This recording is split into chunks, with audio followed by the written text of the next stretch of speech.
আপনার জন্য তার এনার্জি এই মুহূর্তে কি এনার্জিতে আছেন উনি আপনার জন্য এই মুহূর্তে? Goddess of the moon.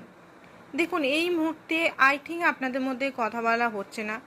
প্রচণ্ডভাবে একটা নেগেটিভ পজিটিভ এনার্জির মাঝখানে কনফিউজ এনার্জিতে আছেন। এই মুহূর্তে টোটালি সাইলেন্ট হয়ে গেছেন উনি এই মুহূর্তে অনেক কিছু জিনিস রিয়েলাইজেশন করছেন, নিজের সোলের সঙ্গে উনি কানেক্ট হচ্ছেন। অ্যান্ড আপনার সঙ্গে ওনার সম্পর্কটা কি সেটা উনি ভাবছেন এই মুহূর্তে।